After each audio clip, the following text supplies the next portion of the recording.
find in the low to mid 50s, which is very comfortable for early summer, mid-June in the greater Bloomington metropolitan area in central Illinois. Current temperature of 66 degrees. Very comfortable, very nice summer morning. On its way to a high of near 90 with some thin, high overcast streaming in, scattered about through most of the mid and high skyline, right? As the sun rises, the temperature begins to warm up. Those clouds will deteriorate and burn off as the mid-morning moves along and becomes mid-morning from early morning. And we have a very warm day with increasing humidity late this afternoon and overnight tonight as a warm front moves through and brings in some low to mid 60 dew points tomorrow with scattered showers and thunderstorms. And that light just went from fucking green to red for some reason. But we're good. I don't see any police officers around, you know. Now, a big thing we got going on, you know, real quick. This is a short morning update. Industry exclusive channel content only to Vincenzo'S Go Crypto Investing morning radio show, drive time. We had Jerome Powell yesterday. We'll go to him. That's what this is going to be about. You know, where you at, Jerome Powell?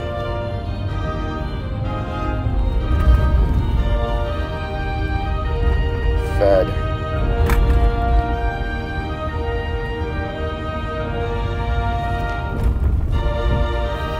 Listen to this douchebag. Oh, come on. Just give me the fucking cliff notes from this fucking shit.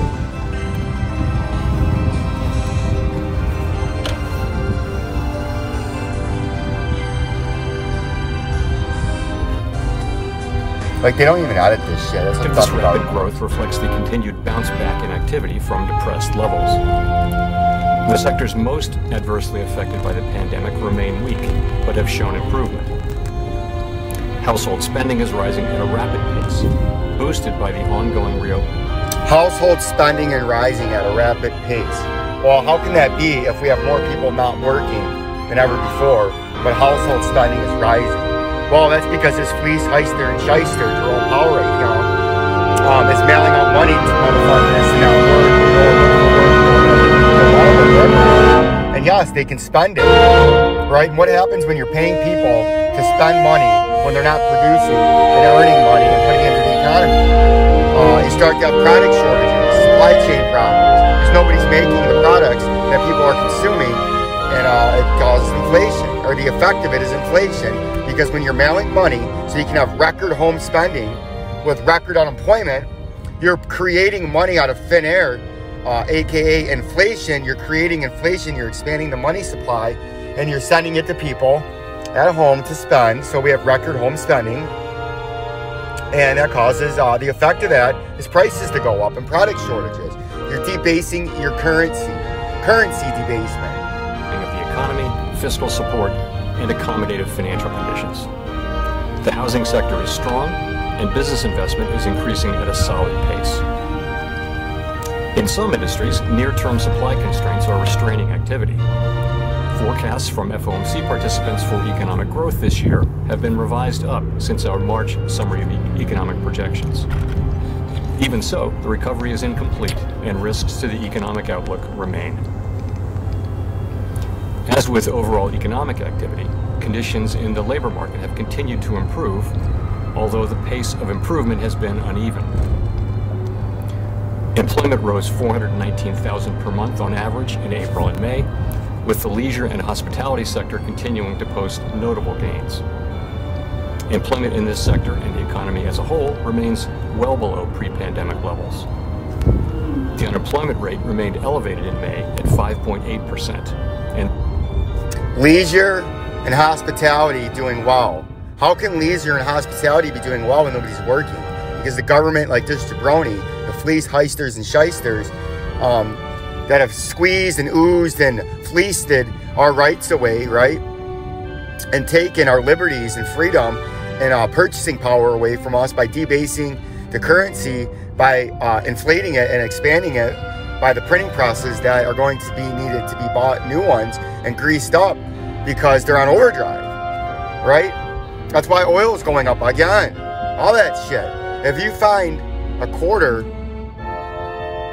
an old quarter from 1920 in an old 1920 Ford, and you grab that quarter and you go to buy a gallon of gas with it, you can still buy it with that quarter, right? Because it was a silver.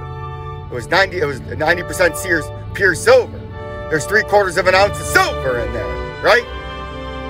You take that 3/4 of an ounce today, that's worth about $23. You can buy a lot of gallons of gas. The gas got cheaper. The oil's got cheaper in terms of real money if you have real money and real coinage. If you buy it with 1973 quarter, that's counterfeit, yeah, you can't buy shit with it because you've been currency debasement, right? That's what this jabroni right here is doing with his dumb glasses and his retarded smirk and his arrogant about him and the government. They think you're stupid. They lie to you, right? They say it's greedy businessmen and capitalism that causes oil to go up. No, if you have real money, a real quarter from 1920, you can buy multiple gallons of gas with that same quarter. Then the same quarter now, year over year, buys you a fraction of a gallon, right? Because they're debasing it. It's counterfeit. You've been fleeced. You've been lied to, manipulated, and you got $100,000 in paper. You might as well just go buy 1,000 sheets of paper and write $100 on it, right? From Best Buy, and print it out. Same fucking thing as you're using right now with your fucking dollars in your pocket. This figure understates the shortfall in employment, particularly as participation in the labor market has not moved up from the low rates that have prevailed for most of the past year.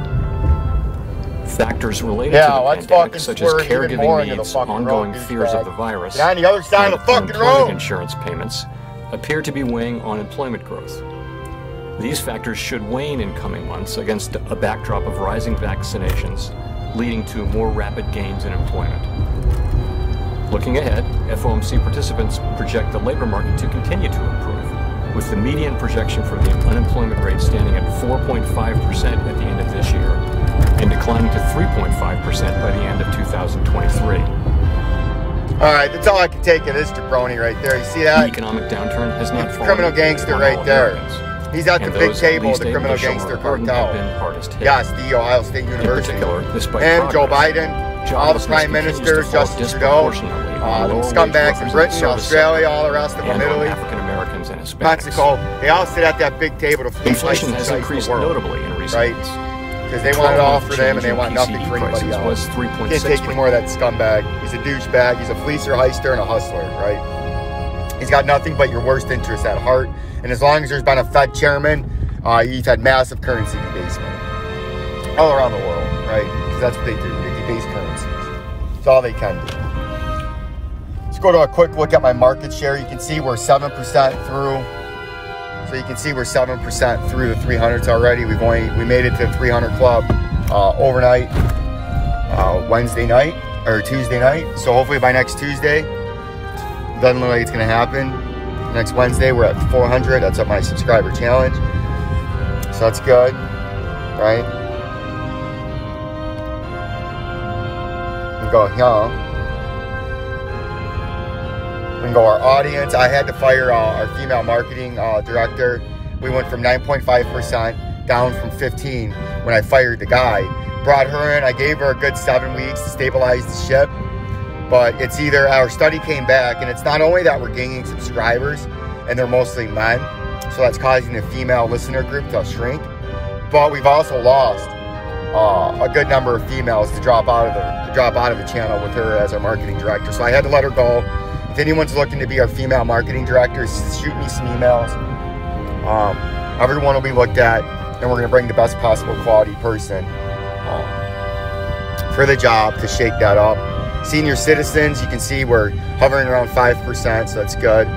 14%, we gained a little market share in the 45 to 54-year-olds. That's good too. We like our older group. 35 to 44, the median, the middle age, right in the middle age of middle age, you know. That's our biggest market share, but 25 to 34, the veteran young guys are steaming in there. I like that. And then the young guys, 18 to 24, just into college, getting brainwashed by the criminal gangster universities and the communist universities, brainwashing them to think capitalism is good or bad, and socialism and big government and government subsidies and a welfare state is good. We need to retrain them so they can see things from a different point of view, get a different perspective on financial education about money, which they're not going to get in college, right? So we want to increase that age group of now, and so they can become Austrian economics on savings and production. And maybe one day, yes, one day, maybe the United States, by the time I die, will start producing high quality goods at the cheapest possible price while paying the best high quality labor costs to their workers like we used to back in the early 1900s with Ford, right? He paid the best wages in the world and sold the cheapest mass-produced vehicle to everybody, right? At the best possible price while paying his workers the highest possible wages in the world. You know, that's just the way it worked. Strolling through the Rivian. Strolling through the Rivian. You guys want to see the windmills? See them? See the high cirrus clouds that I was talking about? With that beautiful sunrise. Look at that. That's what I talk about when I say that sunrise is reflecting off that high overcast cirrus clouds in the mid and upper levels of the atmosphere. You get a gorgeous sunrise like that. Very flat lands here in central Illinois. So there's not a lot of trees to obstruct that gorgeous view as the sun rises and sets. Unlike Michigan where you have a lot of forest. So you can't really see the sun rising and setting all the way down. But look how beautiful that is. See that? It's beautiful. And then you got the train cars that they're painting. You know, they got these out of Nazi Germany. Right now we load cars in them. We used to have people in there bringing them to the Gulag and the concentration camps. Now we ship cars, and now see that, ship cars in the trains now. That's why all plants are by train tracks, so they can run them off the assembly line and ship them out, right? Not that complicated. But look at that sunrise. It's a gorgeous sunrise. Look at that. Nice reflecting, beautiful sky, high cirrus clouds streaming into the background, right? And then you can see way off in the distance. Today it's windy enough. See that? See the windmills? We got a lot of those around here too. But they do a good job of spreading them out and blending them into the horizon. And they don't clutter one area with a whole bunch of nonsense. Right? So you see it doesn't really look horrible out there. You know, it looks pretty good. They do a good job with that, unlike Michigan where they're just fucking everywhere. But that's it for the morning radio show. Like, subscribe, and share. More in-depth and insightful information coming from Vincenzo's Gold Crypto Investing radio show. Peace and love. Peace.